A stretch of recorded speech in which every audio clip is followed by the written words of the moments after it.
Et Nariman, vous n'êtes pas seul. Votre invité ce soir n'est pas étranger à l'émission Hebdo Show. Il est même son créateur. Il s'agit, mesdames et messieurs, de monsieur Salim Agar, que nous avons le plaisir de recevoir ce soir avec nous. Salim Agar qui aujourd'hui porte une casquette différente. Il est réalisateur et critique cinéma. Bonsoir Salim, très heureuse de vous avoir aujourd'hui avec nous. Je suis très heureux d'être avec vous ce soir pour parler justement de cinéma et du feu Mohamed Lakhdar Hamina qui nous a quittés hier et qui est une grosse perte pour le cinéma. Justement, toute l'équipe d'Hebdo Show Algéria a tenu aujourd'hui, ce soir, à rendre un hommage spécial à ce grand homme qui était Mohamed Lakhdar Hamina. Hier soir, l'Algérie a perdu bien plus qu'un cinéaste. Elle a perdu une conscience, un poète d'image, un témoin de l'histoire. Mohamed Lakhdar Hamina s'est éteint et avec lui, une part essentielle de notre mémoire collective en tant qu'Algérien. Mais ses œuvres, elles demeurent inaltérables, indélébiles, inoubliable. Il fut l'un des premiers à avoir compris que le cinéma pouvait être un cri, une résistance, une déclaration d'amour à un peuple qui était blessé, mais qui était tout de même resté debout. Et il l'a prouvé au monde entier en 1975, il y a de cela pile poil 50 ans, en remportant la Palme d'Or au Festival de Cannes pour sa fresque Chronique des années de Braise. Et il faut se le dire, c'était beaucoup plus qu'un prix, c'était un moment d'histoire, une représentation de l'Algérie indépendante hissée sur la plus haute marche du cinéma mondial. À travers ses films, Mohamed Lakhdar Hamina a filmé les luttes, les silences, les colères, les rêves.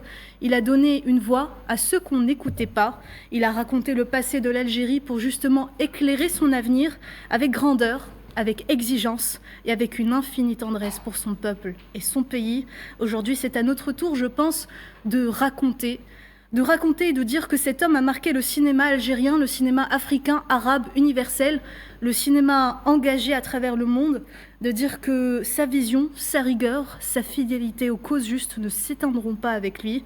Ce grand homme restera vivant à travers chaque plan qu'il a tourné, à travers chaque génération qu'il a inspirée et aussi à travers chaque Algérien qui un jour a compris que grâce à lui, l'art pouvait être une arme.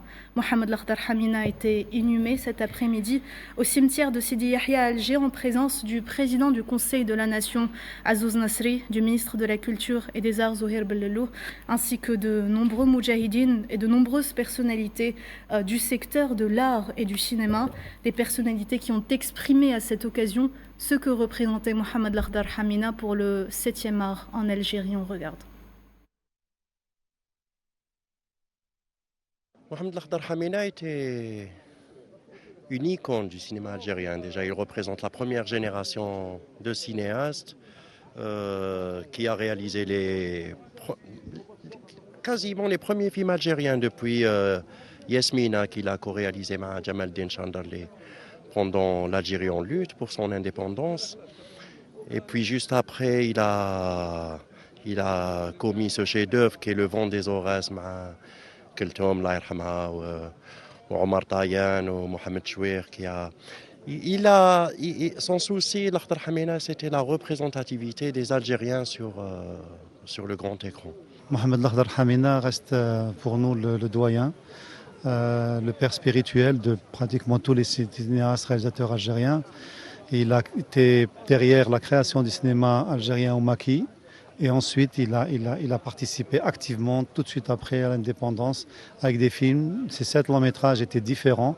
Ces 7 longs métrages ont été d'une palette différente, mais toujours la même âme, et toujours qu'il soit en comédie ou là, que ce soit comme la Chronique des années de Braise, une grande fresque.